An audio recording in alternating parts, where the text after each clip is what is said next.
When you play the Game of Thrones, you win or you die. There is no middle ground.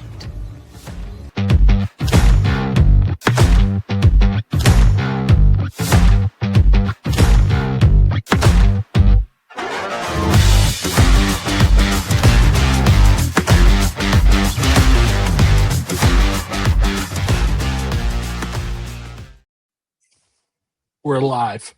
No, we're not. We're pre-recorded. We're never live. We're live right now. And we're here to wrap up season 2 of The Americans Justified Game of Thrones. Mark, how are you? How was your viewing experience traveling and watching season 2 of these shows? Oh, it was. It was very good. It was. I mean, listen, like we're now getting into the part where it's a joy to watch everything. Like I'm happy to get around to every one of these. And what's great about some of them is like it feels like nothing happened in some of these, but also everything happened like in the episode. Yes. Matt, how are you? How was your viewing experience? I'm good. I mean, it's finale night, so I mean, we get 3 finales, and the shows are kind of bringing their best stuff forward. I was actually a little bit behind this week. I finished up one of the shows earlier tonight, so that's gonna be fresh. So, how you doing, Cody? I wonder which one. Yeah, I'm good. 2 of these that I haven't seen lived up to the hype. As it was trending to it, I didn't know how they were going to go. Let's just say, pleasantly surprised. Just overall, just didn't low expectations, but then also a show I thought was really good in the season 1. How is it going to do season 2? And then Game of Thrones is Game of Thrones. Even like some storylines I didn't love have satisfying endings. So, like overall, really excited to talk about it. We'll see what scores. We'll get our kill counts updated. We'll do all the necessary stuff. We'll rank it up against season 1 of these shows. Yeah, should be a great time. I think we just kick it off. We're heading straight to the 1980s.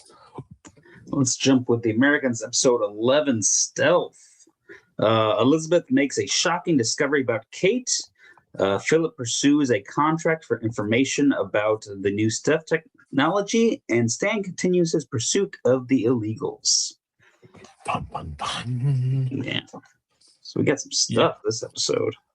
We got some stuff. The whole fucking this thing like is packed to the fucking brim. Like this thing doesn't slow down for 3 episodes. Like there's some slow moments, but like overall, everything is building towards a conclusion, which is really nice. Listen, message to all the people. Church is bad for people, right? Like church is bad. Apparently, you just don't go to church because it doesn't end well for any of these stories. We get. I would say like. I don't know Matthew Rhys like as an actor very much. He gives homeless Vietnam vet like when he does these disguises all the time, but finally got to play a Vietnam like vet, which is perfect for the guy. Oh, yeah.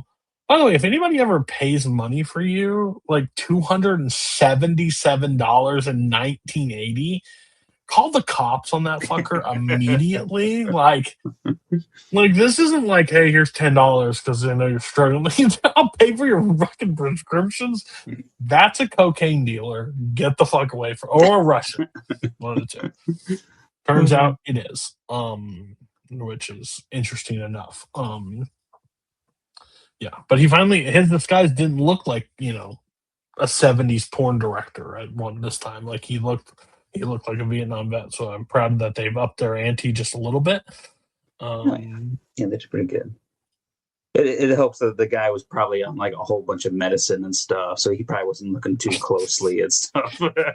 Yeah, my favorite part is the person behind the counter is like, the fuck? And the guy was like didn't know how to react to it. I was like, but he just gave me $277 in 1980. That's like giving you $3,000. Like it's it's a good amount of money. He's like, no, we're good. So it's wild times. Especially for a guy who didn't look like he can afford to give away $280. No, at all. It's also crazy. Like that window was like a good 30 feet away from the waiting area. So like Philip just goes and just spies on the guys. Like, was he short money? Like it's so weird. Yeah. Oh. And it's though. And like everybody in this episode, like I liked is like everybody like has been like a member or been around the Russians. Like they're now like all like the heat is getting turned up on everybody. So it's like, who do we trust? And like it's hard for Elizabeth and them to like keep track of them all, like to figure out like who's not being like targeted by them. And they really start ratcheting up the heat with the Nina and Stan storyline in this one too, as far as them trying to get Stan to help them out with some stuff. Is this the one where he walks in and? No, I think that's the next one. Yeah. But yeah, this is one just the Oleg guy is messing with Stan a little bit, and then he's pretty much tells Nina that he's gonna take care of her. So Stan is in it to look out for Nina and take care of her. So you know who else is? Beecher's a stone cold fucking killer, especially this one. So the girl that he it's the blonde girl, it's right? their new handler. Yeah. Not for long. Which was a cool scene. Just her like goes into her apartment and feels like something's a little off. So she's like going through her apartment. She goes and gets a gun, does something in the bathroom, and then Beecher just like attacks her, and like she can't fight Beecher. He's been trained in Oz, so and they like cut back to it, and like he's just sitting at the table, and she's like just tied up to the fan. I'm just like, one, the light is on. This is a terrible setting because like anybody driving can clearly see that you are strung up on your ceiling fan. But who am I to say logistics are a little off on this? And then he has a gun, but chooses not to use gun. Snaps her neck like around like straight TV magic. Which is crazy. That was a little bit surprising. I thought they were gonna milk that a little bit more, and then like Beecher just like kills her right there. That was great. We're in the end game. We only got a couple episodes left. Elizabeth also gets close to that that boy. Yeah, like she goes and talks to him and stuff because they find out that Stan and the FBI found out that they were a spy couple, and then their daughter was dead. So she goes and talks to the kid and stuff, and sees the kid meeting with their handler after she leaves him. So apparently, not in disguise too. Something's awkward. But yeah, leads to a lot of questions. And I think in this one, Elizabeth and them agree to send Sally to church camp. Yes. Yeah, they talk about that. Or not necessarily the church camp. They're doing a protest. At some nuclear site. Oh, well, I know I may be jumping, but like she's acting up or whatever, and they're like, I think maybe we just let her do it. They indoctrinate people, and then she's like, you know what? I want to go to a Vietnam protest. All right, maybe you have a point. Maybe you fucking have a point. No, they green light that one. Baby steps. Test it out. And then what is it? Isn't Elizabeth and what's his name? Philip. Philip. Yeah. Philip goes back to that army guy that he did the $277 with, and like start questioning the guy like in there. Oh yeah, and he tells them all about the what is it, the paint. They're using a special. It tells them about the bat paint, and that's what makes it stealthy. So they get their intel. All it costs is $200 and some soup. So pretty good deal.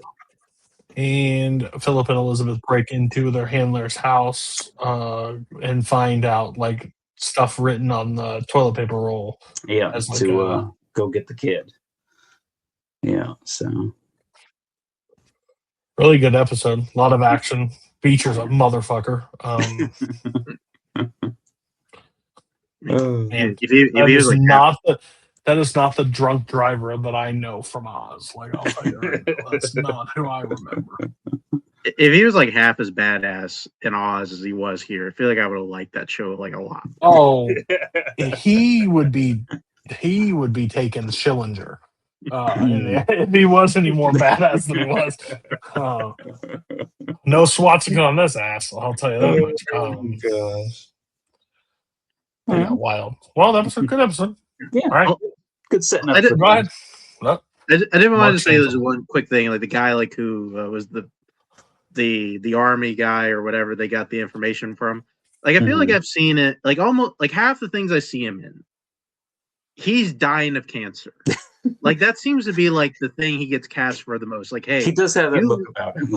yeah, you look like you're dying of cancer. Can you pretend to be dying of cancer for our show? I'd like to be the leading man. The best I can do you is stage 3 colon cancer. Can you do it? Yeah, I got it. Like, you look pretty frail still. I gained 10 pounds. Not enough. You're dying of an illness. Get ready for it. All right. Episode 12. All right, episode 12, Operation Chronicle. With Lyric closing in, Elizabeth rushes to get Jared while Philip readies Fred for a crucial mission. And Arcady finally plays his hand, forcing Stan to make an impossible choice. Stan. Poor Stan. Just going through the ringer here. Yeah. Oh, fuck off. Like the guy, like what? The guy's being cucked like 2 times. You know, like being cucked by his wife, cucked by his mistress, and now he's being played. I mean, what's Stan got to do? Well, apparently he has to betray his country and get information for the Russians. That's all he's got to do. And then he can keep Nina safe and everyone will be happy. He's just got to go and get that Echo program stuff. Which, I mean, I guess you couldn't really just ask him to do it. So they do that whole mock. He shows up and the Russian guy's there with some guys beating up Nina. I was like, oh, okay. Yeah, but we know about you guys. Listen, like it's what's crazy is like they didn't plan this part of it, but it's like you guys could not have picked a better time to try and turn Stan. Like if you knew what he was going through at home, like his son hates him. Like his wife just casually saying like, "Hey, I'm going on vacations with this other guy, and I'm probably gonna move in with him." Like, I mean, like you're cool with that, right? It's like, I mean, I guess like Stan just like not doing anything. I mean, you can definitely see from like reading Nina's reports why they think they can turn Stan. Of course, Nina has been telling them all along that she doesn't think that they can, but she's going to give it a try because she's got no choice either.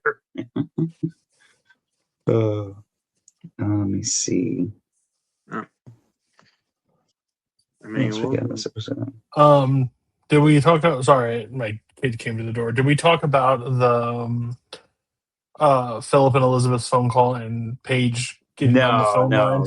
Yeah. Paige is being very curious about things. Got a lot of questions, and it's 1980, and you're putting a phone in your kid's room. Are you a crazy person? She's a teenager. Like, that doesn't matter. Go to bed. Talking on the no, that's bad parenting, horrible decision. But also, you can't sneak on spies. Like they hear shit and they're like, "Yeah, this sounds rotten." I'd get off the fucking phone page. Like they knew instantly. I mean, you don't have to be a spy to recognize that noise when someone's getting on the phone when you're on the phone. Facts. I mean, kids these days they wouldn't know about that because they didn't grow up with like landline phones and stuff. But yeah, you hear that? No one's gonna get on your cell phone when you're making a phone call. Who the fuck is opening a can right in my fucking ear? Yeah, it's somebody else eavesdropping. Just wait a few more years, then you're gonna have to worry about the internet dial-up tone when you're trying to call somebody. Get off, Grandma! Get off the fucking phone! I can fucking. I'm trying to load fucking ESPN. Yeah, that's a pain that no one will ever realize.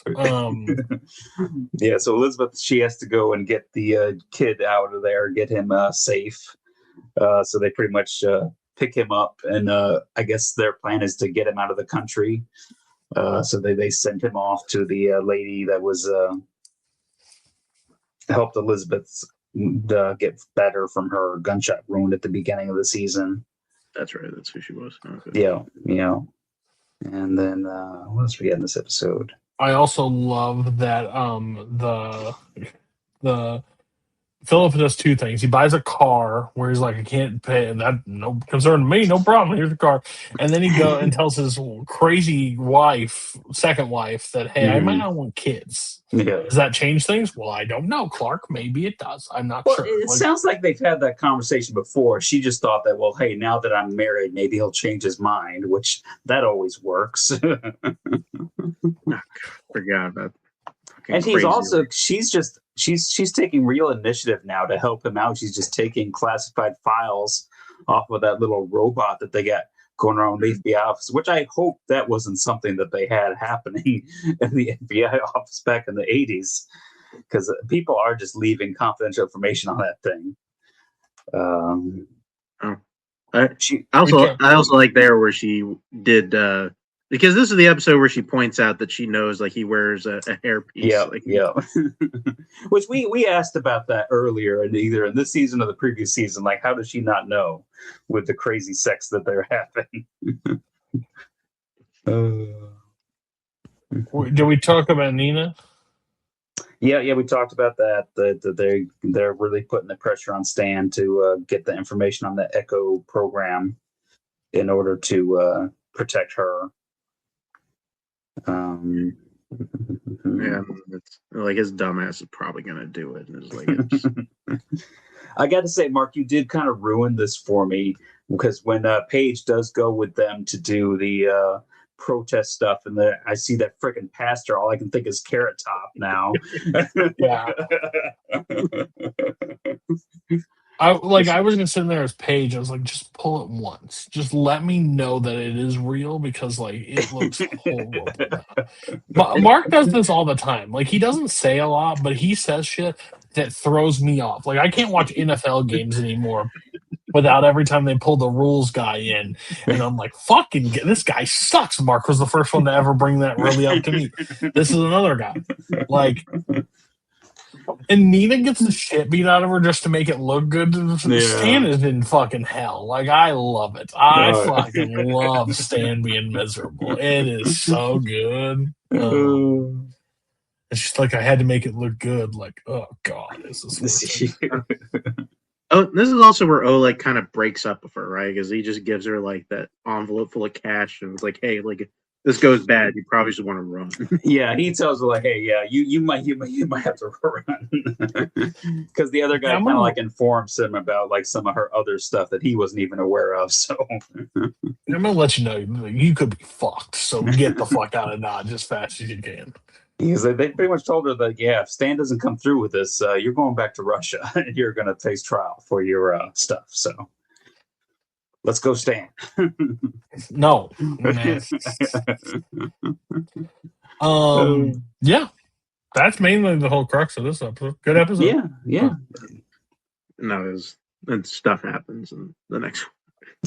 Yeah, some shit happens. Not a lot. It's all setting up for the finale, so some real minor shit happens in the next episode. Yeah. All right, speaking of episode 13, the season finale, Echo. Nina finds that her future is in Stan's hands. Meanwhile, Paige and Henry are moved to safety as their parents attempt to complete their assignment. Yeah. So we started off with the Zodiac killer being taken out. But he completed his mission, so he did good. You did good for the Russians. And I love that they had to close the loophole for us for anything that they listen over the thing is like, oh, he didn't make it. He died. Like Yeah. they had to let us know that he died because they weren't going to get there in time to show us. So They were looking out for me. I had to keep count. So yeah, yeah. Oh, this is for Matt. He dead. Yeah, thank you. You don't see the body, but we're sure he's dead. I was going to put a question mark down, but I'm so happy you cleared that shit up for me. How many wikis do I have to read to find out that he's actually dead? But he does complete the mission. That's good. And Carrot Top decides to chain himself to the fence, and they all get in trouble with the law. What a bunch of idiots. Turns out you can love Jesus. Jesus doesn't protect you from crime. If you chain yourself to a fence, you're going to jail. Yeah, churches in the 80s are a lot different than the churches I went to. That's what I'm saying. God, we ate a fucking potluck and played board games. These motherfuckers are doing civil service. I mean, like these are like also like these are like scumbag adults, right? Like they took a bus full of children to protest outside of a military base where the adults handcuff themselves like to the game. They left a couple adults free so that they could get the kids home, I guess. But definitely the leader. Sorry, I talked to Jesus this morning. He told me I don't need to handcuff myself to the fucking thing. Got it. All right, Mary's out. We need another one. Mary decided God told Mary she can't, so who wants to do it? Joseph, are you up? Come on, buddy. Wild. So yeah, Philip and Elizabeth, they figure out that Beecher is actually there and he's actually coming for them. So they freak out. They get the kids out of town to safety near where I guess the other kid's at, so they can kind of help make sure that he gets out of the country all right. And they come up with a very plausible story as well. So we got some exciting motel vouchers, like to go. Come on, because we're gonna go stay at this motel in the middle of nowhere. Which Paige is like, what the fuck are you talking about? Like, she's like, hey, you want to play Candyland? Shoot some letters, blah, blah, blah. He's like, where the hell is Mom? Well, she went for a run. He went to do the. How long have they been gone? You don't think they wake us up in the middle of the night and this isn't fucking weird? Paige, this is all perfectly normal. Fucking naive brothers like, nope, seems pretty plausible to me. I'm fine with it. Like, no problem.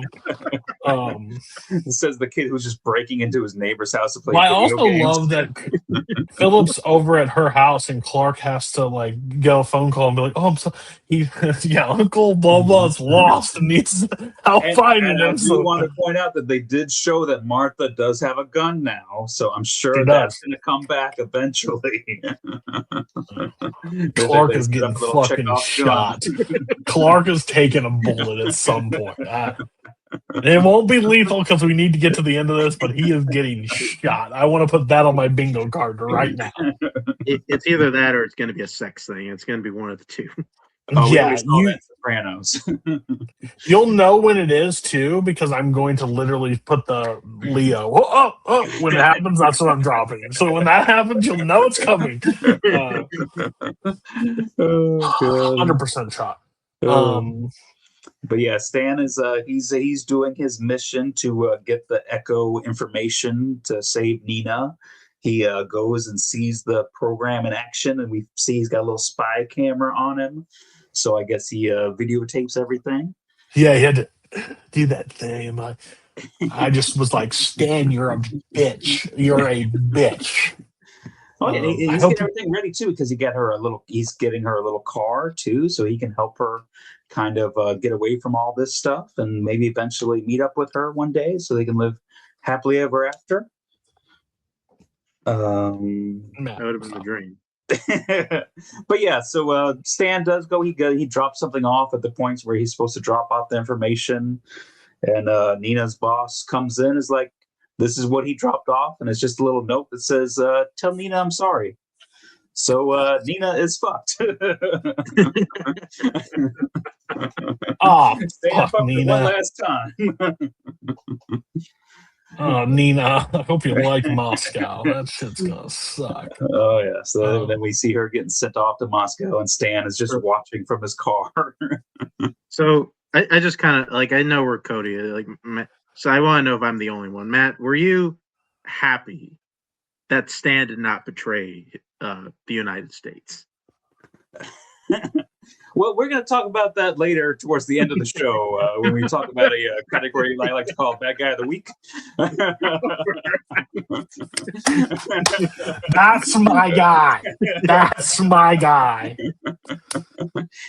Again, This episode too, we also have Stan's wife, I think, pretty much officially like leaving him. What else is this episode? Stan, that because it has that great part where like he's in the kitchen. She's like, Yeah. "Hey, what's wrong?" And he's like, "Are you fucking kidding me right now? Like, what do you mean? Like, what's wrong?" God, I just he is sold so- this counterfeit Rocky Horror Picture Show for my son, and he doesn't care. Oh God, that's the code name of your son. Dude, being like, you're a pussy, dad. Like, fuck off. Like, the Rocky Horror Picture Show, motherfucker. Raiders of the Lost Ark was out the year. Like, why didn't you should have took me to that? I think the big thing we can talk about. Yeah, so Beecher tracks them down, and he ends up getting the jump on Philip, throws him in a trunk. Oh, Philip. And then, but don't feel too bad because then he gets the jump on Elizabeth and what's his name, the boy too. So yeah, Beecher's pretty good at this stuff. Lou, there was a point where I thought Nick Fury and the Avengers were going to pop out at some point to stop this motherfucker. This motherfucker was the chameleon. He blended it. No one saw him coming. This is the same guy that was porking a guy right behind stairs not too long ago. Now he's like a freaking secret agent. Like, wild times. Unfortunately, the kid had a gun hidden in his coat. So he's able to kind of get a shot off on Beecher, and then Philip and Elizabeth are able to kind of take him out. Although the kid ends up taking a bullet to the neck. Sucks to be him. But he gives his little death. He died for country. Like, we find out that the KGBs have recruited him too, because that way we get a second generation actual American citizen spy. That's a great thing. His parents weren't super keen on it though, so they had to go. Yeah, they reacted like I did while I was watching this on my iPad in a Walmart. Like, what the fuck is happening right now? Wait, you watched this on an iPad in a Walmart? Well, we're not stuck in the 80s anymore, Cody. Technology has advanced. Guys, I can't take this. I can't take it. We can't. I'm not saying you have to go to movie theaters. I'm not saying you have to be spent. Walmart and an iPad be better. So what did you guys think about the reveal that the KGB was trying to recruit this kid? Yeah. I mean, it seems like a good idea. I mean, I'm now realizing that the Black Widow movie pretty much ripped off the Americans. It just seems less violent. But overall, well, he did take a bullet to the neck. But and then I think it was fine. I think it's smart. You know, like you got to have a developmental program. You got to have minor leaguers. So you know what? Let's get them talking, speaking code, and fucking stealing shit. It's great. It makes sense, yeah. And he was really in love with that girl. Oh yeah. I mean, that's how. Tell her I tried. Oh, buddy, you have a bullet in your neck. Doesn't matter what I tell her. You're dead. And guess what? She's dead too. Yeah. You'll see each other she soon. didn't really love you either. She was just like your handler. So it's like going to Hooters and the lady winks at you a couple times. She wants a tip. She don't want your tip. That's all I'm saying. That's a message to anybody. The waitress or strippers are not actually in love with you. Move on. But yeah, I do love that. Elizabeth has the strongest face in the show. She takes a direct knee to the face from Beecher like twice, not a mark, and then basically gets Philip has to like put the bullets through his chest, which I think is really cool. But I'm like, gosh, Elizabeth's got one fucking strong head. Like, she can take a beating. That's how they train him in Russia. Oh. But yeah, so they wrap all that up, and then they meet with Mags Bennett again, and we got Mags.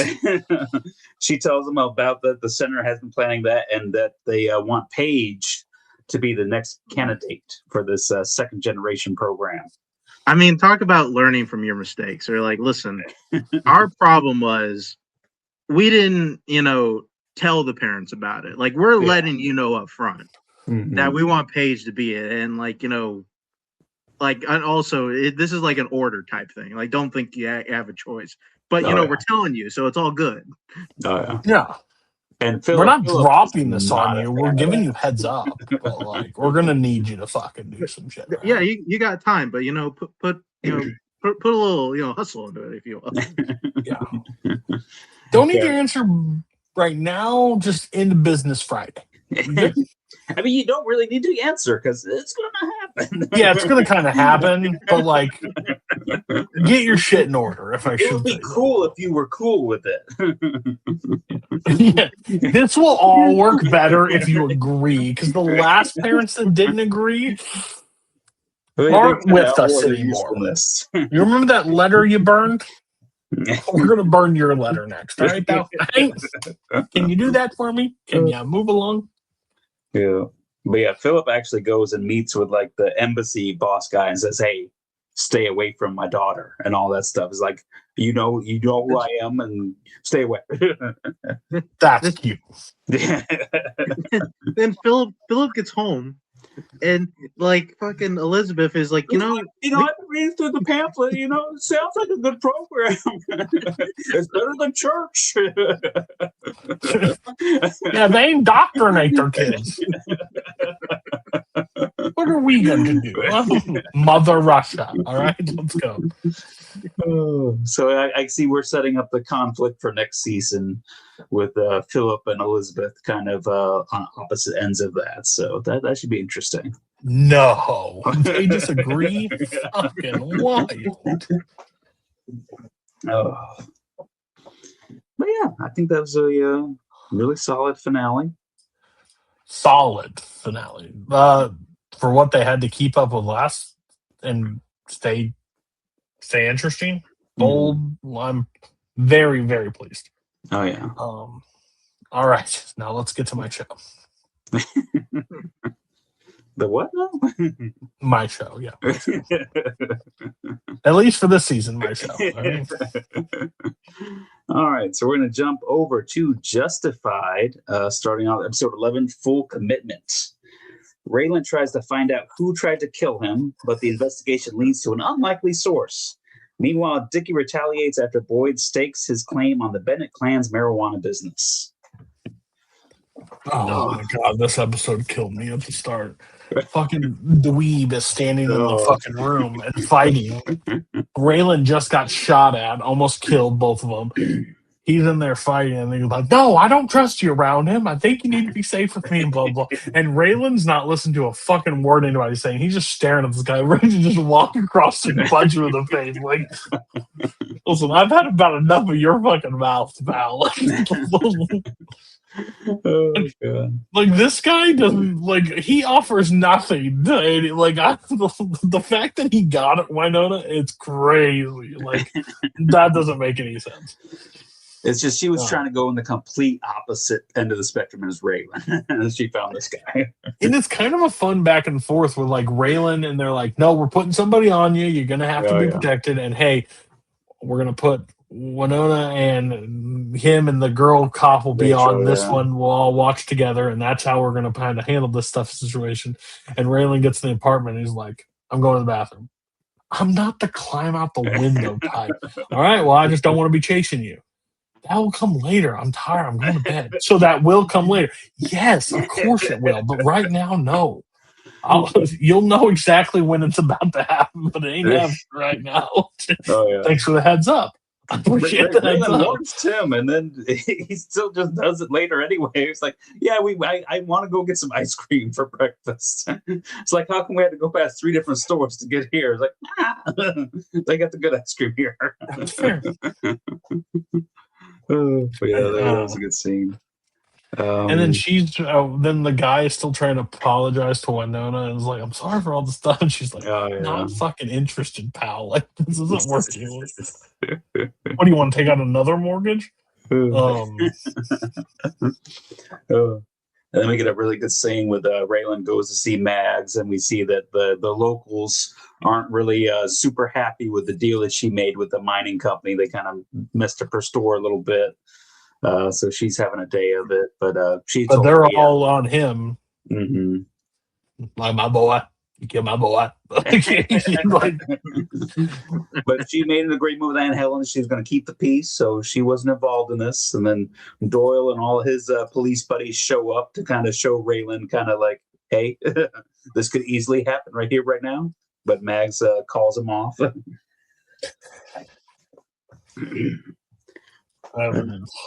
Fucking Mags Bennett, just so good of a character. Fucking Boyd is up to his old thieving way. He robs fucking the weed and he's like, you're gonna steal. No, you're buying some of my best weed possible. I want you to come back and bring more. Right. And then fucking Dickie is just like, we have to send a message. They can't do any of this against us. They can't. And then the 2 guys are like, we're fucking out. Like, foul. Like, we're good. Like, we're gone. Like, didn't know you were yellow. Interesting. And then kills both of them. Shoots both. Or no, shoots the one, right? And goes, do you need to be convinced too? Like, no, I'm good. I'll stay. Wild fucking Dickie. Just. Jeez, yeah. No, he kills 2. Yeah, he kills 2 of them because there was 3 of them. So he kills 2 of them. Oh, and he looks at the other one and goes, "Are you in?" And like, no, I ain't got nothing else going on. Yeah, the Bennett clan doesn't have a great severance package for when you got to quit. So, let me see. And then Raylan's getting tracked outside, and he like goes outside the guy and goes, "Man, an hour in your car—that's a lot of time. Now you're pissing out. You're like, listen, I need you to get in your car. I need you to get the hell out. Like, just go and drive forever." And then we find out that Gary, with the business he was doing with Win Duffy, was actually trying to put a hit out on Raylan. I got halfway through this episode. It was right. It was like maybe 5 minutes before the reveal of that, and I was like, "There's no way this guy is that stupid to put a hit out of. There's no way this is where this story goes." Look at the look. Like, it's exactly where we're at. Yeah, so you underestimate me, good sir. You underestimate the stupidity of these people. Oh, now that's a great scene too. Is they gets him in the RV. He's like, okay, this is what's going to happen. Gary, you got to get the fuck out of town because I'm not arresting this guy or anything. And you're still a loose end for them. So if you notice all the plastic wrap that is in this RV, they were going to murder you when you got here. I love that Raylan just thinks that Gary has the ability to just like flee the country. Like, I don't think he can barely get out of that RV on his own. And then Raylan's got just like the badass line for Win Duffy. It was like, the next time we have this conversation, there won't be a conversation. And then I think the last part of this episode is Dickie shows up and just wants to kind of talk. He was looking for Arlo. Arlo's not there, but Aunt Helen is. And then Aunt Helen's like, "What are we gonna do if Arlo was here? What are you gonna talk?" Hear a whole click of the gun.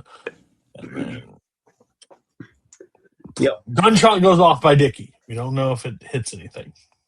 And we heard a shotgun go off too because Aunt Helen had the shotgun too. So yeah. And there's a scream. So yeah. I'm sure that's how it ends. Which, just got me involved in, coming back for the next episode. I was like, all right, I'm in. Yeah, it's a real fun episode because I like it. It gave the other marshals some stuff to do. I really like the interplay with Tim and Raylan at the beginning, and even Rachel gets a couple of good lines there when they're at the house. And then, of course, Boyd in his criminal empire has really they really ramped that up real quick over the back half of the season. So that was interesting. I don't know if necessarily going to Arlo for a backup was like the best move, but he did it. So hey. Yeah. All right. I think that'll get us to episode 12. Reckoning. Reckoning. Raylan tries to track down Dickie after Helen is killed, but he is forced to turn to Arlo to make a deal and get Mag's blessing.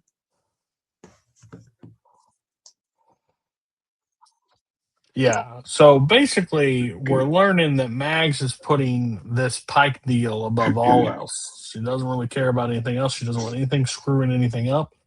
So she's going to stick to her guns on that. While Raylan's dad ain't too happy about losing his wife, which Understand. only time he's ever talked in this show that I understand. Every other time I think he's a fucking bubbling idiot. I don't want anything to do with him. He annoys the piss out of me. But this one, I'm like, I see your side. I see why you could be mad. That makes sense. And Raylan's even madder than Arlo, if that's possible. Because, I mean, if Arlo would have got killed, I don't think Raylan would have been too upset. But this Aunt Helen seems like she was someone who really took care of him and helped him get out of the town and go become a marshal. So, yeah, she was really special to him. So he's kind of on the warpath this episode, trying to find out Dickie and stuff. Well, yeah, and Raylan has to visit his dad in the jail. Mm-hmm. And like starts beating the shit out of him because he's like, the Pike deal. You're gonna tell him that you change your fucking mind and you're gonna go talk to Mags Bennett. I'm not gonna do shit. And the guy's like, you can't hurt a prisoner. He's fine. Like he's fine.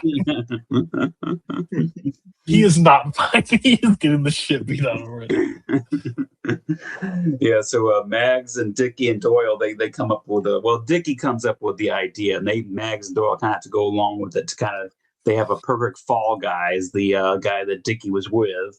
So he says, Doyle, just go arrest him and kind of maybe he dies during the arrest. You know, I'm sure you've done that a million times. And he shows up there, and of course, Raylan's right behind him when he gets there. And Raylan's able to convince the guy that, oh, yeah, all you got to do is testify against Dickie and we'll take care of you. So that kind of ends up putting Dickie in jail. Well, yeah, because Mags comes and beats the shit out of Dickie. He's like, I'm still the head of this family, damn it. And like, listen, I've loved you, mama. But listen, we're going to plant the murder. His blood and everything is there. His shotgun. We're going to put it on him, and I'm going to be scot fucking free. Oh, yeah. Because then when Raylan meets with the guy, it's like, listen, pal. I know you probably didn't shoot the trigger, but I know your ass was there. So I need you to go against Dickie at this point. Yeah. Of course, he's still got to find him, so he ends up going to Boyd because once he figures out that Boyd robbed them, and he shows up, Boyd and Ava pull guns on him, and Boyd's the one who gives him the idea. He's like, Boyd, I thought we left your thieving things in the past. Well, I understand you're upset. I can see that you're a little upset by it. Listen. So he's the one that gives him the idea about leveraging the Black Pike stuff with Mags to kind of get her to give up Dickie. He doesn't warn Raylan, though, not to disrespect Ava again in his presence. So, yeah. Oh, big talk. we see Raylan with Dickie as he's like marching him down the backfield. It's like, no, please don't. Why should not? Because like the sheriff or whatever, he gets knocked out and he ends up walking him down. He doesn't end up killing Dickie. He ends up letting him go. But then they have that whole funeral scene with him. And then, do we know who that woman is? I think it's just like a random woman from the town that the Mags must have made like a deal with. Sent a message to her with her. Yeah, I'm sure she's probably somebody who maybe needed money or something. So yeah, she goes and meets with the guy in the jail.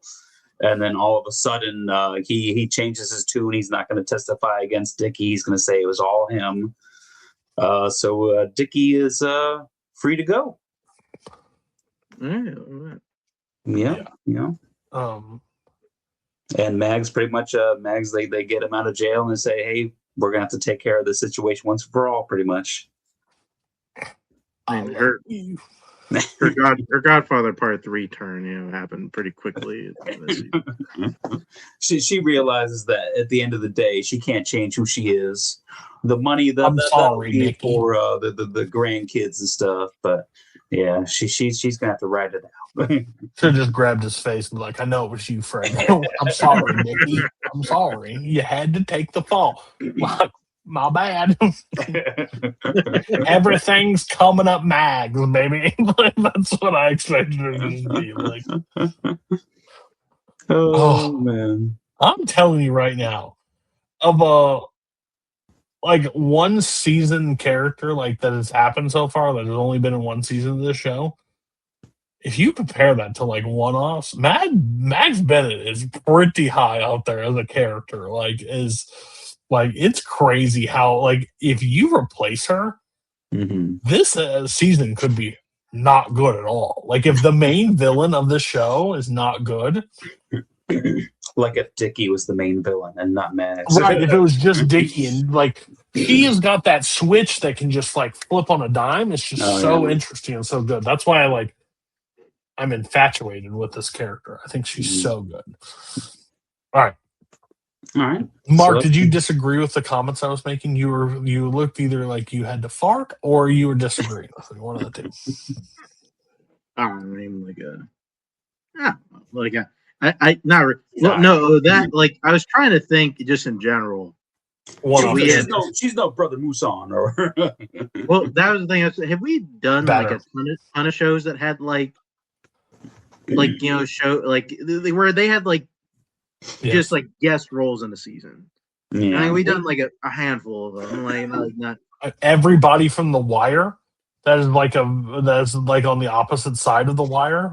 There's a lot of them. Every procedural show has somebody. True Detective had all those villains. Every one of those on the other side. None of them were great, but not a mainstay. So Gus was 2 seasons, right? Because I know Sopranos and The Shield were kind of like that. Because Shield had, Shield had big bads. Yeah, the only reason why Forrest Glenn Close, because he was I would say Glenn Close. I would say before his face got burned and became Ricky Ricardo, he'd be up there. He was going towards that direction. If he would have finished out that season, yeah. You just asked me my what if. What if he didn't become Lucille Ball's husband? What could have happened? All right, we'll go to the next one. I took us on a side mission. Let's jump to our season finale, Bloody Harlan. The bad blood between the Bennetts and the Crowders reaches its boiling point and results in bloodshed, and Loretta returns from Lexington to avenge her father's death. Hey, Loretta's back. Wild part of the Mags and Boyd sit down. The parlay, while Mags is sending people to the house. Speaking of Godfather. Yeah, basically it's the baptism scene from The Godfather where she's full on taking people to the house, hey, we'll meet, and then shoots them. Gets on the phone with the guy and Boyd goes, doesn't seem like it went so well. Sorry, Max. She might have underestimated Boyd a little bit. Yeah. And then, that's a great sequence. And at the time, Ava's getting shot because Dickie walks in there and shoots her right in the stomach or chest. Because she didn't stay in the basement like Boyd told her to do. That is true. Why didn't you stay in the basement? Why did you keep her there? I couldn't tell her no, damn it. Which I thought was a really cool moment. Did she die? No. They get some medical doctor to come. If you get shot in the chest, but you're a vital character for this show, life will be provided to you. Might have to go to the hospital for a couple episodes. Yeah, bless it, because we need. We just need like a veterinary doctor just kind of around. Like, that's good enough to save your life. Oh. Yeah, thank heavens. But yeah, they said Loretta's got a plan to. She's just gonna pay, like, I guess, a friend of her dad to like come and give her a ride back to town. Don't trust men. Is there not a female you can talk to? And she sees that the guy sees the gun in the thing. He goes, "You're wanting to go back to Harlan with a flipping gun with a piece to what? To do what?" I mean, I got to say, he shouldn't be trusting her at this point, it seems. But yeah, and like that's when Winona is looking at Raylan's like, she isn't like, this isn't your responsibility. Like, your responsibility. Like, yeah, you don't have to do this. Well, try telling Raylan to not do something. Like, I mean, like, she knows the guy she married, right? Like this is who he is. Like, well, it's different now because we find out she's pregnant in this episode. yeah, that's an element in there. Oh, we do find out, right? Yeah. I mean, we're. I wonder who it is. I wonder who it is. I guarantee that other guy is going to at least want to fight for a paternity test because he's got a shot. Probably my favorite scene in this show so far is when Dickie strings up Raylan and like takes the bat to him, and then Boyd shows up with a gun. He's like, "No, Raylan, no!"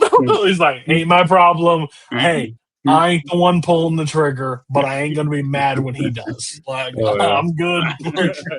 Such a good moment when he just like drops that on him.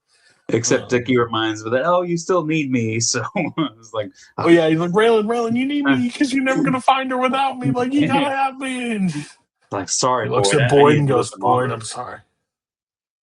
Are you asking me or are you telling me?" If I'll tell everybody that I asked you. I'll tell her. Oh god! A couple more minutes later. And then Mags gets reunited with her. Yeah, she shows up at Mag's place. And Mags is all excited, but she doesn't realize what she's there for. Oh, yes. I mean, come on. Like, what else is she doing there? Well, she came home to be with Max. That's what she thinks, right? Yeah. But yeah, Loretta wants to know what happened with her daddy once and for all. And Mags pretty much kind of tells her that she didn't want her to be part of this life, and that's why she had to get rid of him. And then I think it's about that point that Raylan shows up too with Dickie in the car and stuff, and Doyle's out there, and I think was it Loretta shoots Mags in the leg, and then that shoots off a whole bunch of chaos. Everyone just shooting and stuff. Raylan gets shot, and then Doyle's about to finish him off, and then all of a sudden, Doyle takes one right to the head. Oh yeah, I think it's overall with Mags. That scene with Mags in the room is like, sealed her in me, I'm guessing. But she like looks at her and goes, "Ain't the first time, dear. I've had a pistol pointed at me. Steadier hands than yours too." Like, she starts walking towards her and just like, "Bah!" Steady enough. And I love Dickie just in the car flailing, like, stop. Like, you're getting close to me. Which was so good. But yeah, the FBI comes rolling through, taking them the all marshals out. come through because Winona did like tell Art like, "Hey, Raylan's gonna be in trouble down there," and Art's acting like, "Oh well, I mean, Raylan's gonna do what Raylan's gonna do." But at the end of the day, Art and the other marshals, they show up to help him out, and then Raylan goes inside, and we have our kind of our ultimate scene here with the three of them, and Raylan and Mags pretty much both trying to talk Loretta out of killing Mags. Loretta, her acting, like, no wonder she became something, because like we had a life. Me and my daddy had. No, you didn't, dear. No, you didn't. Like, why'd you do it? Because she called him on that perverted guy. Yeah, I never wanted it for you. Like, just to say that stuff. And Raylan's like, killing her will not bring him back. Like, you can't do this move. Like, you can't. And like, she's battling with the whole situation, and like, and it ends how it started, basically. Just like an absolute. Mags takes her own because she ain't going to. Mags ain't going to jail. Like, she ain't going to jail. Her actual maybe good son is dead now. Yeah. So what she got left? Oh, she didn't. She didn't. It was in the glass because she pours her like at the front when Loretta points the gun at her. She's fixing the glass for herself, like, or for if she convinces. Well, I think Loretta. because she pulled that glass out of like the bottom cabinet, and then she pulls the glass for Raylan out of the top. So I guess she's got like some poison glasses just chilling. But like she before she gets the gun, in the back thing, she pulls a glass and stares at it, and like you think like, oh, it was in the glass before you got there, and she ends up sitting there and takes it and goes, "That's the worst part," and dies like on the spot. But like, what a fucking character Mags Bennett is. God. Ain't no bad guy of the week coming for me. Like, I don't know. Did Max win bad guy of the week at all? Because she shouldn't have. No. Nah. No one's gotten bad guy of the week outside of Game of Thrones so far. Queen. Oh yeah, phenomenal. Yeah, she like I said, she won the Emmy for this season. It's just I'm just amazing. Pissed this is season 2. Yeah, well, because like I got 6 more seasons. I got 4 more seasons of this. I hope it lives up to the hype of that, because that season is next level. Oh yeah, definitely good bounce back from the first season. 9 fucking days. How did you think of the wrap up, Mark? I mean, overall, that was really good. Like it, like we mentioned that, explosive gunfire with Boyd and all that. Even though we got like the same bit, like of course, I mean, like Ava's not dead, and like even though like they were kind of leaning that way or whatever, I really liked all the stuff that happened with Mags at the end. I think stuff Loretta like is really nice dramatic turn. I don't know where we're gonna go with Raylan and Art, but I think there's at the very least like at least a little bit of a light there. I will say this is just like a thing for me. Just the last season did it. I'm not sure how much of a fan I am of like us just like not having like an epilogue ending. We're just like ending like at like where the story ends, and then okay, that's it for this season. Like we'll see you all next time. It was pretty abrupt. It was like, oh, credits. Like I kind of hope season 3 doesn't do this. Season 1 did that. Season 2 did that. Like season 1 did it even worse, because season 1 was just Boyd is running off after people, and then the season's over. At least this one has like a end. we didn't even really finish the story for season 1, and then like I was like, all right, guys, we're gonna come back next year. Okay, good stuff. Okay, well, I guess it's time. You do kill counts at the end. Wow, I'm trying to skip ahead of the show. God. All right, so we're gonna start off with episode 8, The Prince of Winterfell. Stannis is just days from King's Landing. Tyrion prepares for his arrival. Jon and Corin are taken prisoner by the wildlings. Caitlin is arrested for releasing Jaime. Arya, Gendry, and Hot Pie plan an escape from Harrenhal. A lot of stuff going on in this episode. All right, episode 9. Let's talk about it. You basically covered everything. We're good to go. Rob got some balls. Catherine's in jail for releasing Jaime Lannister, which is still one of the dumbest moves in Game of Thrones history. Yeah, but Rob's making his own dumb moves with his little foot lady, so... Oh, like, I mean, he just wants to get laid. Having sex with a really hot woman. It's for love. When you don't have any of your siblings at all, 2 of them, last time you knew, 2 of them were confirmed in the place that your husband got his head chopped off with. You're in active war between both of them, and you give back the only bounty chip you have? For what? Thinking that if you drop them off, that you're like, hey, can I have her now because I gave you this back without. Well, Littlefinger told her that if they give James back, that she can have her daughters back. Yeah, I guess she believes James. I guess And she believes he's a Littlefinger. trustworthy guy. All of them are trustworthy guys. Look at their blonde hair. I mean, if it does help, it creates one of my favorite storylines. Yeah. Is Brienne and Jamie traveling they're on together adventure now. Yeah. Yeah, so like that's great, but she's lucky she still has her head. Like I would, like I don't care, mom or not. I'm cutting that bitch's head off. Like no questions asked. She's dead. That is treason. Send her to the wall. Be with John. What a pun! That's it.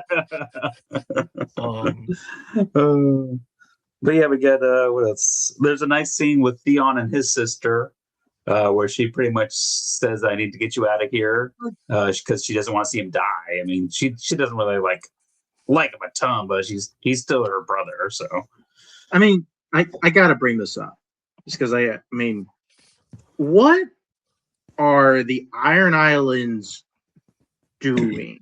Well, like what? Raiding little towns. Like, I mean, like, yeah, but he's like the fucking Daddy Greyjoy is out there. Is like, no, we're gonna make our play for the throne. However, like, we're gonna mainly stick to the sea, though. Like Westeros, like a King's Landing is all the way over there. But we want to stay over here. Mm-hmm. And like, I mean, I get it. Like, we're not supposed to like Theon, and Theon's like a dumbass, but like he made a good play for Winterfell. And basically, like, we're not going to back them up just because of, like, for whatever reason. It's not near the water. What are we supposed to do with that? It's so fucking stupid. And why the fuck even do this, guys? Like, what are you even doing? I mean, Theon was just supposed to, like, probably sack it and then get all the supplies and then bring them all back to the Iron Islands. You're not supposed to try to take the castle. like Theon is definitely an idiot. But, like, his logic is sound in the sense of like, no, we're trying to take over areas. Like, why aren't you backing me up on this? Like, no, brother, it's too far from the water. It's like, well, then why the fuck are we even fighting the North? I mean, all she had to do was go there and say, hey, good job. Dad's me real proud of you. You should go and see him now so he can tell you good job. That was a nice scene with him and his sister, though. Like, the Iron Islands, it should be like the toughest looking guys possible. They all look like they don't know like how to clean. They look like just the ruggedest people. They're literally the dumbest people, dumbest group. Like they've been dumb for so long that they literally sent their son away for like whatever the case may be. But like now all of a sudden they're like, oh, let's take Winterfell. You're a fucking ocean group. Why are you going to take the thing farthest away from any land of water that you? I mean, that was Theon's idea. That wasn't what his dad assigned him to do. His dad told him to take a little town. They at least agreed to it. Oh yeah. Well, they knew it was happening. I'm trying to think of a good sports analogy here. Like, there's definitely a few of them. I'm leaning towards the Vikings in the sense of like the Vikings technically have all the pieces, but they technically have all the pieces, but they're a horribly ran organization. So like they aren't actually going to do anything. Like, and that's the Iron Islands for you. So true. Let's see. I do love a lot of the King's Landing stuff in this episode. I love the Bronn and Tyrion, where Varys comes in and says the crime has gone down a whole lot, and Bronn's like, "Oh yeah, I rounded up all the known thieves." Listen, to talk to them, questioning? No. Listen, we made a deal. I mean, wearing gold wasn't part of it. I'm not wearing no gold clothes. Yeah, I wound them all up. Oh, what? Questioning? Oh god! I absolutely love it. We hear this new term of dragon glass. Sam and them find some dragon glass. Yeah. Obsidian. So interesting. Looks pretty pointy. So I'm sure might be good for something. Yeah, I thought Matt had actually covered all the North stuff, and then you actually covered it with that other sentence. Like, okay, I think we're all caught up on them. We do also get a great scene with Cersei and Tyrion. I do love when they get together because they are literally oil and water. Stannis is almost here. You need me. What? For your battle skills? Like, for your...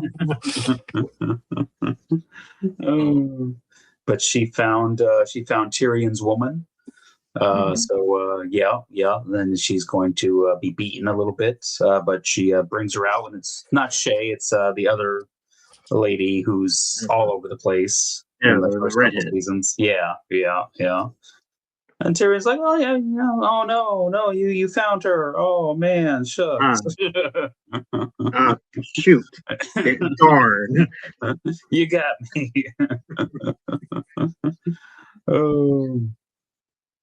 We got Arya wants to get Tywin killed because he's about to go right off and attack, rob, sneak attack, but Jaqen is nowhere to be seen. So, hey, is she like could she possibly be a bad guy of the week nomination for like not killing Tywin as like the first guy of like Jaqen's list? Like, maybe Mark, like, what are we doing? Mark, what are we doing? Because last week when she killed the one guy who's like showed up at his door, all she had to do was say, Jaqen, go kill Tywin. Do you want this series to be 8 seasons, or do you want it to be 2? Well, I'm just saying, like, why was Arya saving Tywin for last when she could have just done it first? Like, it's silly logic here. It's a childlike logic. I mean, come on, like, nobody's a kid. Nobody's a kid after they see their dad's head get chopped off. Well, hey, he made sure that's that very he didn't true. see that. Joffrey is like trying to talk big and bad about being in front of the battles, and Tyrion's like, "Yeah, I bet these men will line up behind you and ready to fight for you. No problem." I hear Stannis never smiles. I'm gonna give him a red smile. And then we also see the Winterfell. We see. He notices that those aren't the children. Apparently Bran and Rickon are alive. So does that mean we have to take away Theon's bad guy of the week from last week because he didn't kill them? No, he chopped off a dude's head 7 billion times. Yeah, true. But over here, we got fucking Mark trying to give it to Arya. I'm just saying, like, it's like a name we could throw around. All right, let's throw it around. All right, no, cool. We'll move that on real quick. Thanks for that. And I do like how Theon tried to give the guy some money to go give to like the farmer for his trouble. And he's like, the farmer's buried with his crops. That's how you keep a secret. But yeah, I think that's and Jorah tries to get Dany to leave without her dragons. She ain't having none of that. But yeah, I think that's pretty much it for that episode. Well, good thing we got a little episode next. So, episode 9, Blackwater. Stannis' fleet and army arrive at King's Landing, and the battle for the city begins. Cersei has plans for her and her children's future. What a fucking ambiguous, just fucking like. I mean, I guess that is. You're technically right. She did have plans for their immediate future. Yeah, so this episode rocks. Yeah, it's a good one. It's a fine. It's a step up. Yeah. I even love how it begins, like when you get Bronn at the little tavern with all the men and stuff, and the Hound shows up, and the Hound and Bronn almost are about to fight, but they kind of get saved by the bell. I think my favorite, like, just little detail in that one is seeing. We see the guy with the Hound. I was like, oh shit, that's his squire, I guess. Like, can't think of like a more like I can't think of a more joyless job than being like the Hound Squire. Or maybe being the mountain squire. Oh, but They're yeah. also singing a little song. I don't know, "Rains of Castamere." I'm not really familiar with that, but that's a real like Something to do with the interesting, Lannisters, apparently. So some fun song to sing. Time will tell. I do love that Braun's like, it's like, I'll cut you. You play fight or whatever. Like, and then he's like sitting there, he's like, I'll cut you, but I am quicker than you. I am quicker. Like, let's just remember that, Hound. Oh, your lord is going to miss you. We got the Maester gives Cersei some nightshade, which apparently, if you take about 10 drops of it, is quite deadly.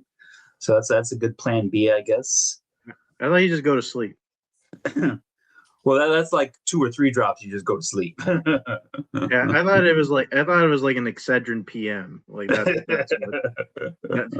what this was like. Oh yeah.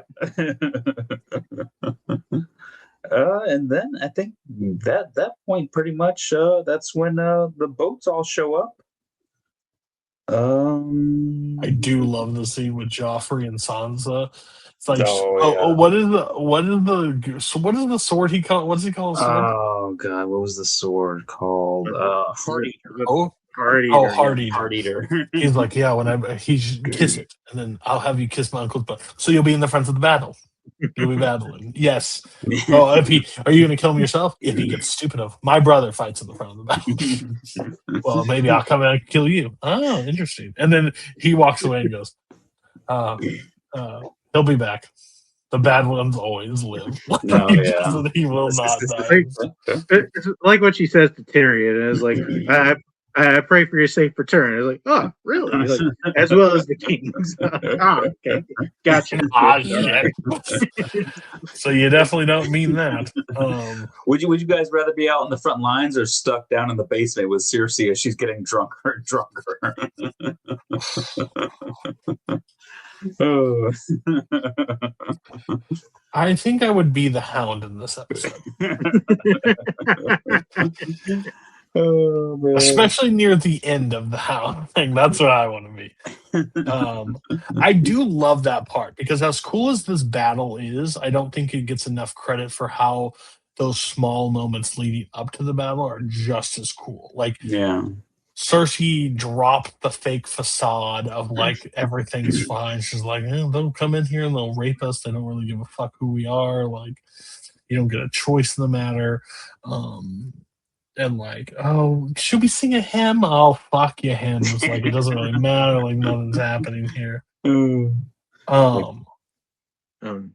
Cersei almost makes Shay make up her life story on the spot. Oh yeah. I do love the scene right before it's like Tyrion's got the plan placed in motion for Blackwater. He has it all figured out. And that creepy old guy goes, I got the signal. Like, he looks like a little thing, like, I got it. Like, this man is, there's nobody else ready for this fucking moment than that old guy. He's like, I'm ready for this shit. He's been doing this wildfire stuff probably his whole life. I got it. Someone's finally going to light it up. Let's light that bitch up. Oh, yeah. That moment. So we've all seen it. We can just peek behind the curtain. Oh, we have seen it. That first time watching that, not knowing, because we hear of wildfire, we don't know what wildfire truly is. Like, unless you read the books or anything, but watching the show, you don't know. You understand it's hot, you understand it's fire, but like, what does it look like? When that sky fills with green and like vaporizes everything, it is like that moment of just like, holy fuck. Like, that's because I think it's such a tactical thing of like that one ship and like what's Davos, yeah. Davos knows what wildfire is. So he like sees it like, oh my god, it's wildfire.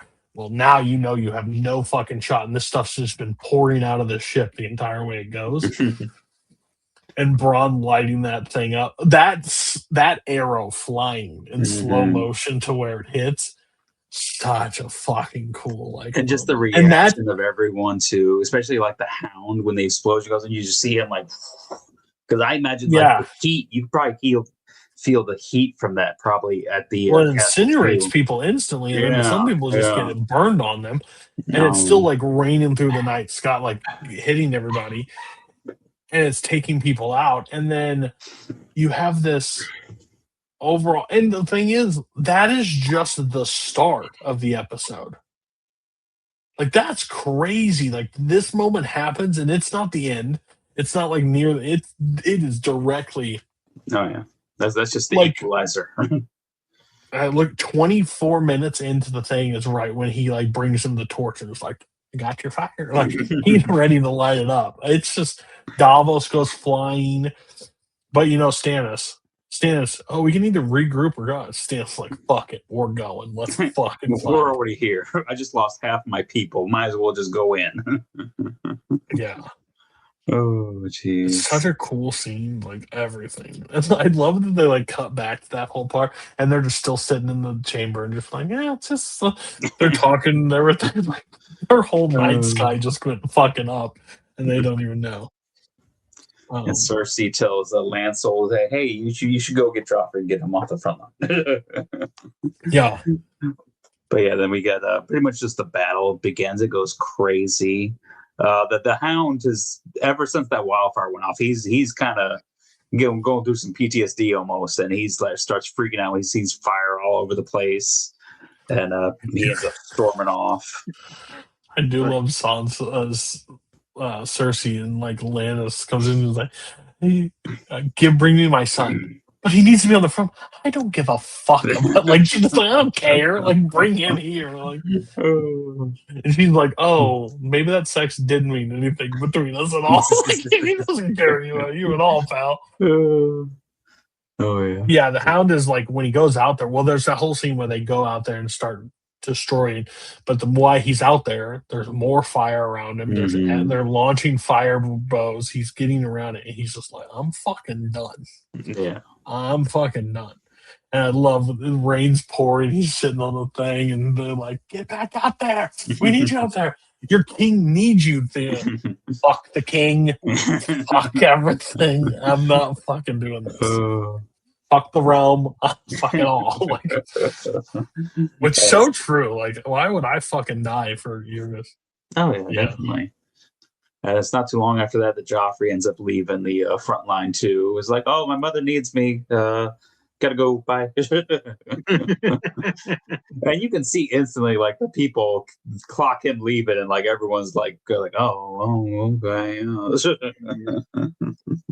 Yeah, we're pretty sure we're going to lose anyway. But I guess and it does look like Stannis is getting the upper hand on this battle. Yeah. Like they're at the door, they're breaking it down, they're getting all the shit. Tyrion has to lead the men because he's like, hey, this will be your women that they rape, it will be your money they take, it will be everything you need. So let's go, let's fucking do the battle. Ends up he's got the great line like, those are brave men outside your door. Let's go kill them. And then he ends up going, there's a fight, and then he murdered, and this whole like running at him. It's like, fuck, they're way more than you thought.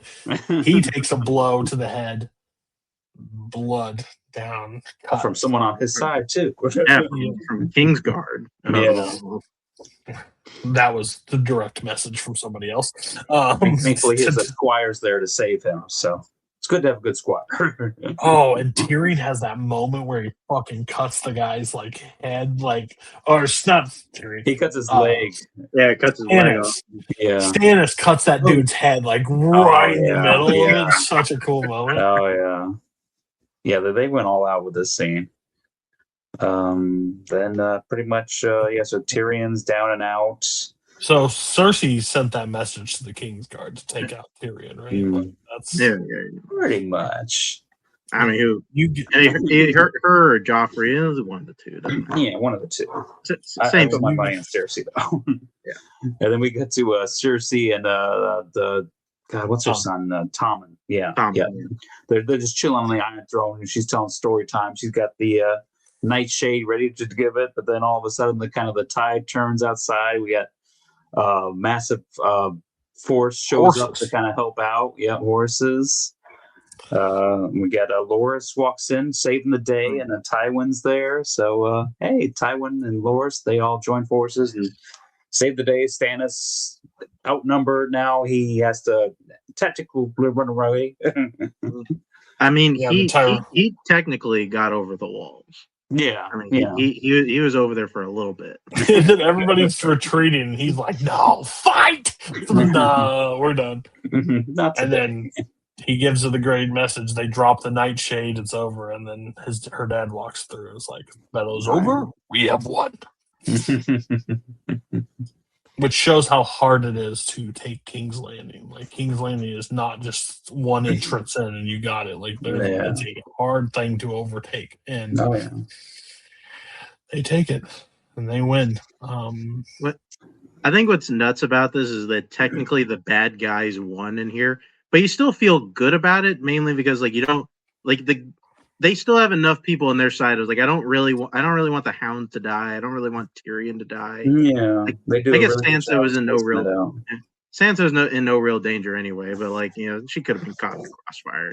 So. And ultimately, like, we didn't really care about Stannis, so it's not like we're rooting for Stannis to win necessarily. I mean, listen, the poor nobody likes Stannis. Nobody can give a fuck about who he is, and like I feel like people just would forget his first name, like if if his last name wasn't Baratheon. Like if Renly had been the older brother, like none of this would have happened. No, because Ned would have made Renly the king there, and then end of the day. But we had Stannis. But yeah, this is awesome because I mean, in the first season they had the battle where just Tyrion gets knocked out, so you don't get to see the battle. So this is like the first real battle we get to see in Game of Thrones, and they did a good job with it. So yeah, and you think like episode 9 of the previous season, and like, can they? They were able to, like, they're able to figure it out. It's kind of crazy. Oh yeah, and I just love that the whole episode is devoted pretty much. It's not cutting around to all the other characters that are off doing other stuff. It's you're here for this whole episode, which I think is the first time they do that in the show too. So pretty cool. Final episode. Oh, go ahead. No, Mark's got things to say. We got time to listen. I mean, I was just going to say to think that Neil Marshall used all his goodwill for this and another particular episode we'll talk about in the future to direct a Hellboy remake. Of all the things to do. The same guy that directed Blackwater did that Hellboy? Yeah. The one with the Stranger Things guy? Yeah. Yeah. What was the other episode that he directed? Battle of the Bastards. No, Watchers on the Wall. He did Watchers on the Wall. Yeah, it's all about it's all about source material. It's all about source material. If I material. got those on my resume, I don't care how many Hellboy movies I got. I'm just gonna put those to the top. Like he could have done whatever he wanted after doing those 2 episodes. Like that's what he did. Well, that just shows how the Hollywood system works. See, I'm sure that probably wasn't his first pick. Oh my gosh! One, how did he not do more? After those 2, holy shit! Well, I mean, I could tell you because right before he did this, he also did that Doomsday movie. So, like, he has a particular, taste. He needs the source material. That's what I hear. All right. So season finale time. Episode 10, Valar Morghulis. Joffrey puts Sansa aside for Marjorie. Robb marries Foot Lady. John prepares to meet Mace Raider, and Arya says farewell to Jack Nagar, and Dany tries to rescue her dragons. Mace Raider. All right, let's speak correct. Well, you got to stop reading the freaking things for these episodes. They just give before we even start talking. Well, it's just like one sentence, like what was everyone doing? All right, person dies, remarried, death, meets his guy.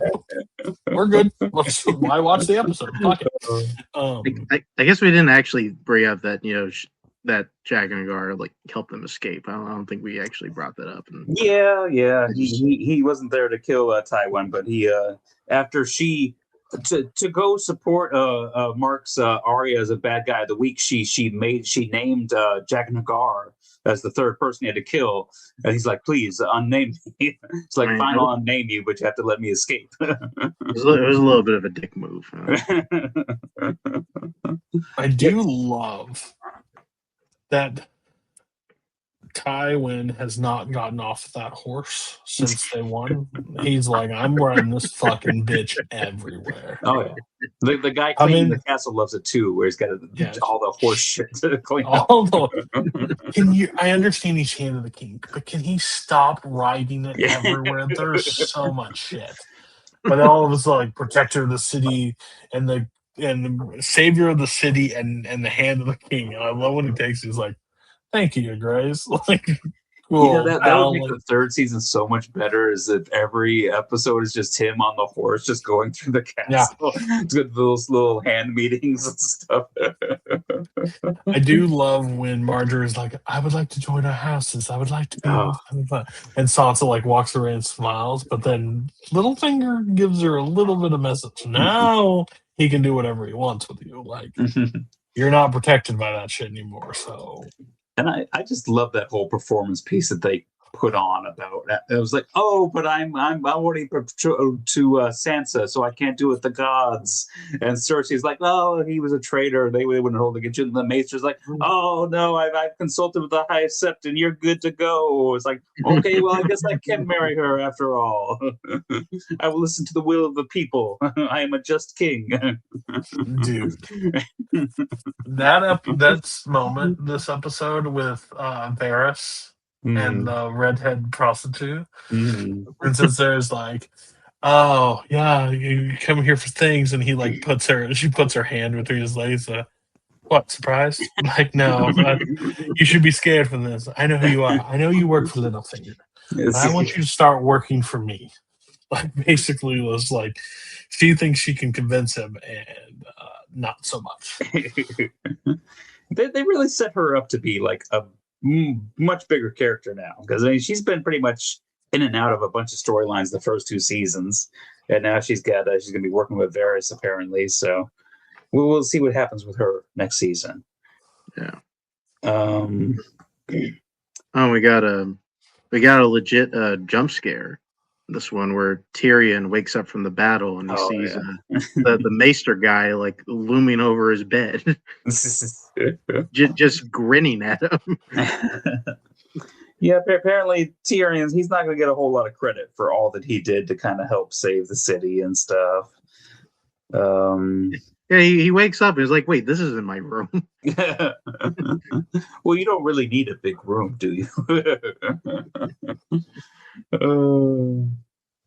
But then we get more of Brienne and Jamie on their adventure. We actually get to see her do some fighting, which Jamie gets to see for the first time. I think he's a little impressed. But yeah, that's pretty cool. He's not gonna. Unfortunately, now, like if he does get free, he's gonna have a bit of a fight on his hands. Oh yeah, and then cut down those people, and the people are walking and find him. It's like, that's the Kingslayer. You played him before. And then, yeah, that one called him slow, and then she gets to show him like brutal. She pretty much just like shoved that sword up his ass, right? That's what it looked like. I'm thinking of another area, but yes, I think it's close in proximity, and that goes up very slow. But either way, that sword came out, it was completely bloody. So yeah, that guy definitely had a slow, painful death. We got Theon is just being irritated by a horn, as I guess the young Bolton bastard is outside his door with his army.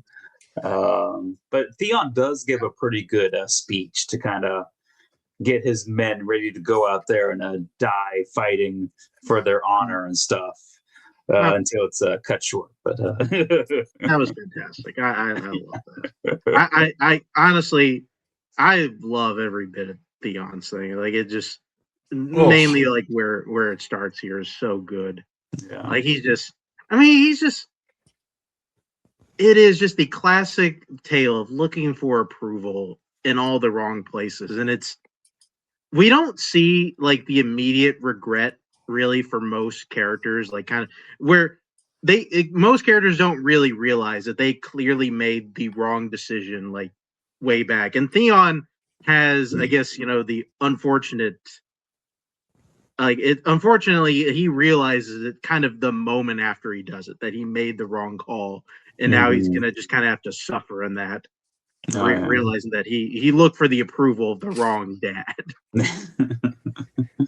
Yeah, Theon belongs in Succession. He doesn't belong in Game of Thrones.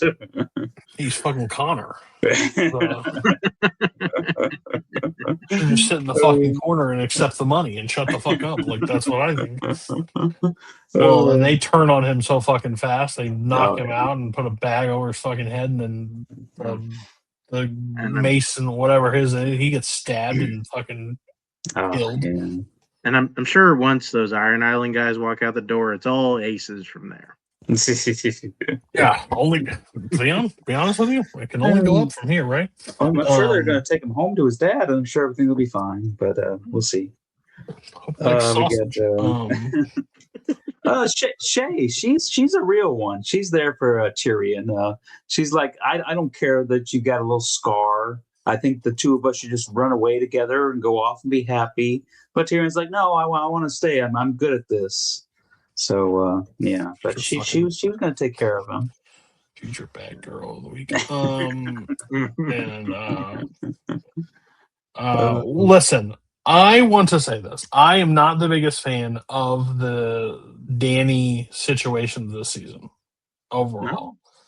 Does her vision quest turn it around for you? Yes, and that's what I was gonna say. I it never was like, oh my god. There's just so much. The way I describe it is there's so much other shit happening on this. When we stop off with them, it's nice to see what's happening with them, but I don't need if they didn't include a lot from it, it wouldn't affect it. It doesn't hurt the season or doesn't help the season in my best way of describing it. Like, do I want her to do cooler shit? Probably, but overall, she's still it's the progression that character has to go through. So it's like I kind of give it a pass in that regard because she has to build up where she lost everything, right? So the House of the Undying, do I think it's stupid? Sure. But it gives it gives one of the most satisfying ends of an arc of a story mark at the end of the season, which I love. And pay close attention to the shit she walks through and stuff in that is all I will say. If you're a first time Game of Thrones person, pay attention to the vision. That's all I'm saying. But yeah, it's really. I think we get to see a dragon spitting some fire. That's kind of cool. Yeah. Dracarys. We get to hear that, and then they all burn. Chains broke. She goes, and they find her future husband. I thought in bed with her one of her servant ladies. Yeah. I thought this an e-sport, blah, blah, blah. And they open that safe and notice nothing's in it. Empty, of course. Now I can help you. Now I can be the person that you need, blah, blah, blah. Takes the only key to him. Locks him up there. Was there no gold in that whole place? No, they're a fake city. They're just a fake city. Well, no, I think he was just lying. I mean, because he told everyone. What? When Dany's walking around and collecting all the stuff, and she goes, all of it was a facade, all of it stuff, and she holds up the thing and looks at Jorah and goes, if it's not real, can this still get stuff? I'd say a ship. You can still get something from it, but their whole facade was built on nothing. They don't have. It's almost like a mirage in the desert where it was there's some stuff. All the stuff that looks gold aren't real gold. It's all was fake. And that's what they built on. And that's what the power trips came from. And then that's when she opens it and she's like, it's empty. Of course it's empty. Why wouldn't it be empty? And then fucking locks them in. What a death to just be locked behind something that will never open again. And I mean, can I count that as a death though? Oh, they both die. Yes, absolutely. Yeah. I mean, we don't see him die. I mean, someone could come along and help him out. I mean, we There's don't. only one key that opens it, and they have possession of it. You don't have to, but by season 8, add 2. Okay. Just without add 2 because they'll be dead by then. Yeah, they'll probably be dead by then. I mean, I'll did you end at the end count? of Did you season 3. count? Did you count her dance instructor? I don't think I did. Okay. I still have hope that he's alive out there somewhere. I mean, You and everybody on Reddit when it first happened. Like, I didn't see him die. He's got to be still with us. I will say that there is a possibility that guy's alive. There's no fucking way those other 2 people are Okay. alive. They are. I'll give you guys that one. In order to Yeah. keep the dance instructor. But you safe, mean I'll the keep wooden that stick one. guy is still alive and we haven't seen him since? I think he's dead too, but whatever. Oh yeah, but then what else we got? I remember fan theories thinking that he's going to pop up in season 7 or 8. That they were gonna he's gonna show up somewhere. We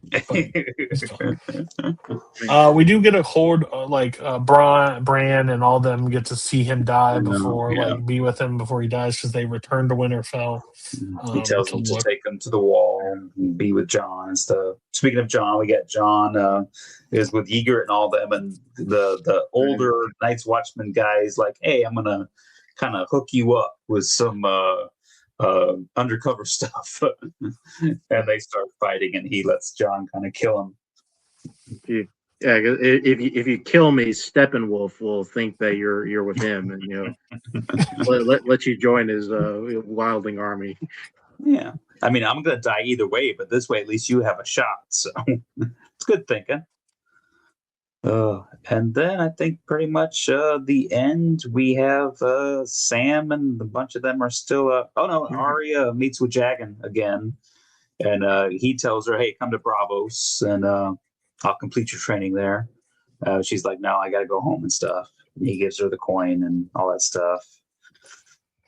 But yeah, Sam and the rest of the guys, they're out there collecting some stuff still, and then the horn blows 3 times, and we see a army approach of walkers. So this was like a constant back when it happened, and still for people that rewatched it, why is Sam spared from the group and not killed when the walkers walk past and he makes direct eye contact with them? I think it's pretty simple, right? Like, do you guys agree?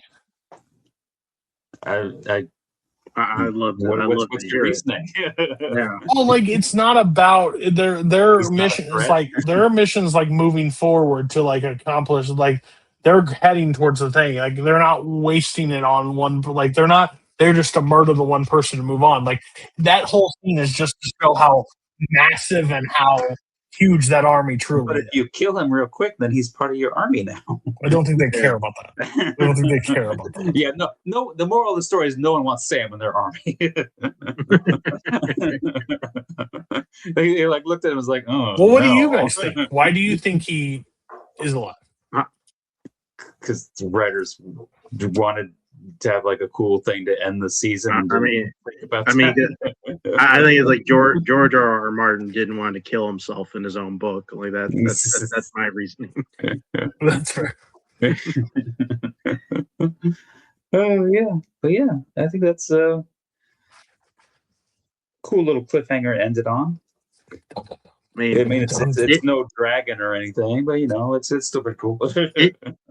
It's funny because, like, I mean, along with the North, or at least the not the North, but like the Night's Watch story, and along with like 2 or 3 other stories in Game of Thrones this season, like it felt like nothing happened for like a few of these storylines, and then like they throw this like crazy like fucking White Walker army thing at us like in this one, which I think is interesting. I mean, just to kind of think about that, it's just it was weird to think about. Like, wow, there's like 3 or 4 stories here where I could probably explain to you in like 30 seconds.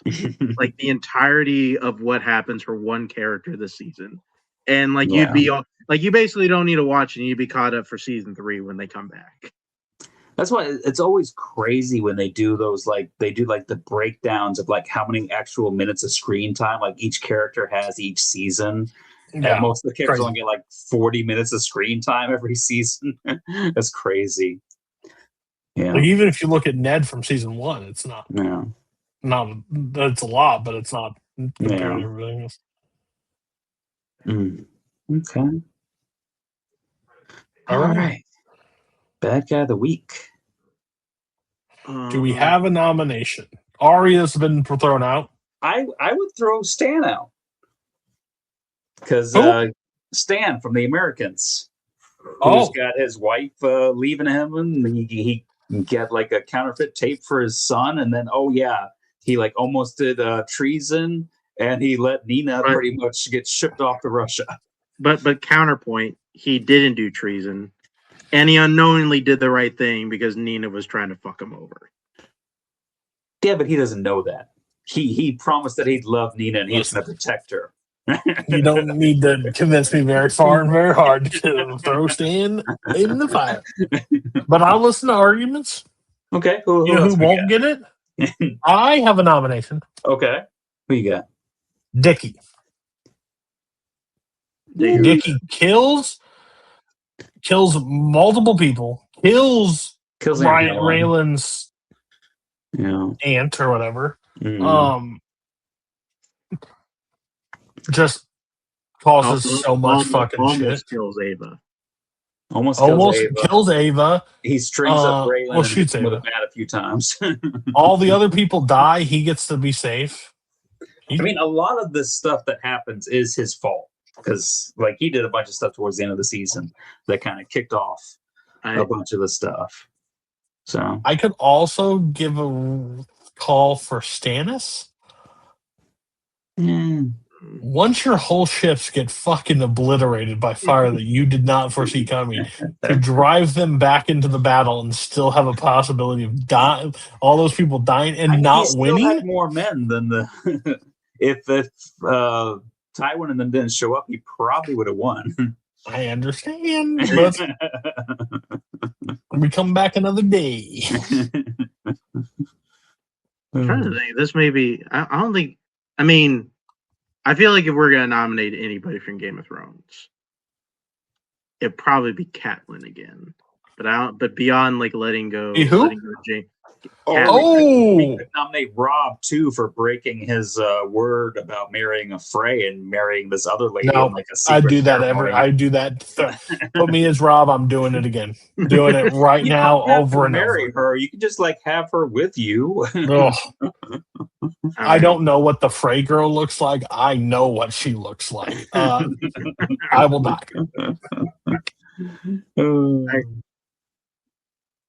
I think I was no trying man is good. Sorry, I won't be a horn dog anymore. But no one's gonna see her strip and be like, you know what? Give me the Frey girl. Not happening. I was trying to think of somebody because I was ready to maybe make like an Arlo argument, but I feel like Dickie is probably the better one. I think Dickie over Arlo. Yeah, I just don't think anybody in Game of Thrones really did. Like, I would give it to the Kingsguard guy if I knew who the Kingsguard guy was. He was just following orders. I mean, okay. All right. Yeah, I mean, I'm okay. This will be the first time we gave it to somebody outside of Game of Thrones. Well, now it's the fun time. Hit me with those kill counts. Let me knock out some kill counts first, real quick. Okay. Americans had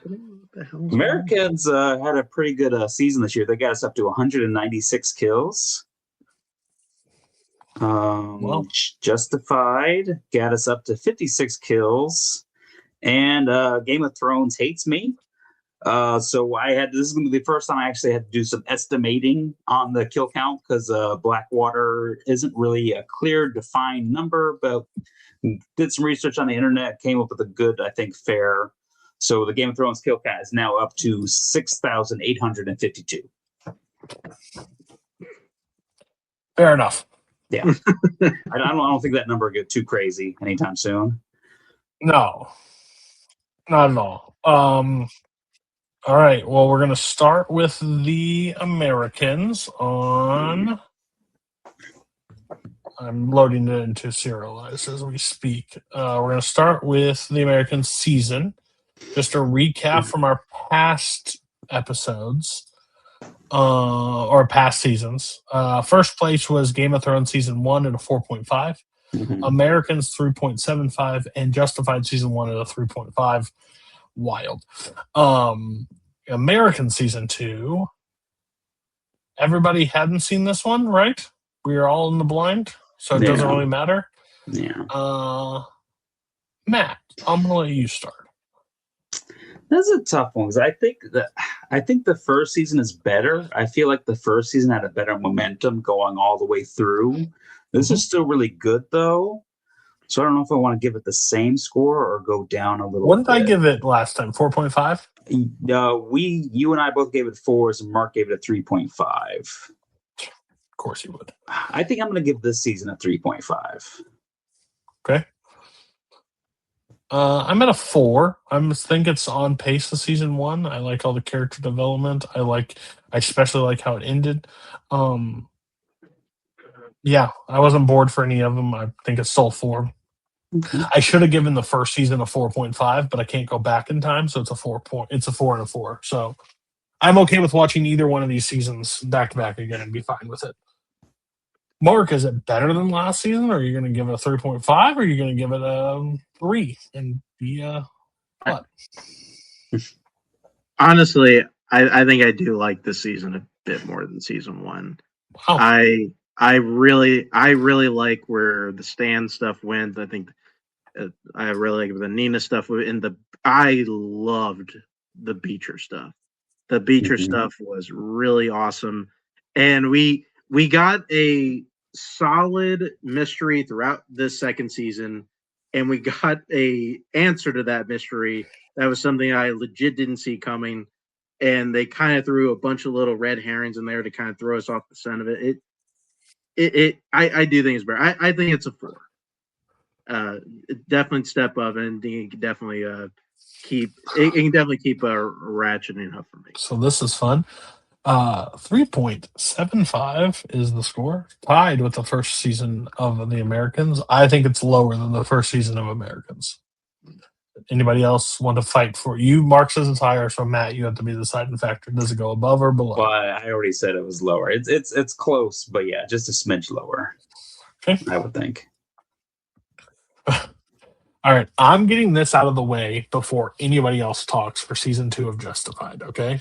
I do not want to be swayed. I do not care. It's a 4.5 on a season. The reason why I can't go full 5 is because there are 2 episodes that I just don't care about personally. It's the court scene, the ones that basically anytime that Mags Bennett is not with the group at any point, bad episodes. But I think Mags Bennett is up there as one of the best TV characters for me. I went from season 1 not caring, just waiting to watch like each season. I have 4 of these. How do I break them up? To like, I switched the order. I went Americans first and Justified second because I was interested in the story of 0.5. I think it's one of the best seasons of television that I've seen in a long time. I really enjoyed the season. Mark hasn't seen it, right? Before? Yes. So you go and then let the person that's seen them ruin everything for us. Okay. Yeah, this season is night and day from the first one. Like it is basically not the same show. They added in Correct. a bunch of great new characters, and all of our Dixie Mafia crew were great additions. The highlight definitely being Margo Martindale as Mags, and there are definitely still like some procedural elements of this that I think like we're definitely going away from, but I do think we're a bit more interesting than the first season. I think it's a 4. It is a vastly improved show from the first season. What'd you give it? What was your score? 4. Just can't ever get you on my side ever in this show. I mean, we're not that far apart. I mean, like, We're always apart. Yeah, I can't think of an episode in the season I didn't like, because even like the courtroom episode that Cody had is just I like because there's some good stuff with Boyd and Raylan, and I like the stuff with getting the money back into the thing there. I thought that was good. And yeah, it's definitely Mags is definitely one of the strongest villains, if not the strongest villain in the whole show. Yeah, I'm gonna give it a 5. wow. It's might be my favorite season. So 4.5. That is tied with the first season of Game of Thrones. Does it go above or below? I'd put it below, probably. It's still below for me. So Yeah. And Mark, Yeah. would you agree with that, Mark? Oh, the game. Yeah. It'd be below first season. Yeah. And now Game of Thrones season 2. Mark, you haven't went first. I'll let you go first. Yeah. This is weird because I think there's a lot of great stuff in this season. I think Blackwater is a great high in this one that I think kind of it elevates the show to kind of a bit more of a cinematic quality. I think overall, as far as like storytelling and kind of where we go, it's a tiny bit of a step down. I think for me, I think season 1 does a bit more of the show. Still very good. I kind of went back and forth where I go with all 3 of these seasons. Honestly, I think all of them are 4s. I would go season 2 with this one also a 4. It's still very good, but I think season 1 is just a little bit better than this.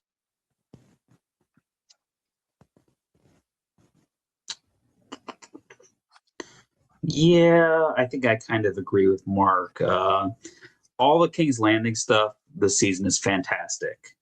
The Danny stuff, kind of really bumpy for the majority of it. Like Cody says, the ending, it kind of picks it up a little bit.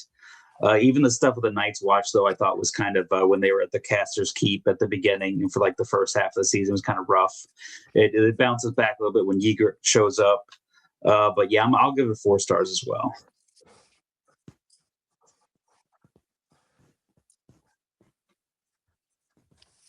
What did I give season 1? You gave season 1 4.5. We all did. I'll give it a 4. I think it's lower than season 1 by a little bit. Danny stuff doesn't hit as well as it does season 1. Yeah, I have to go. Yeah, I have to go 4, which again, honestly, I don't know. I think it's maybe recency at this point, but I would watch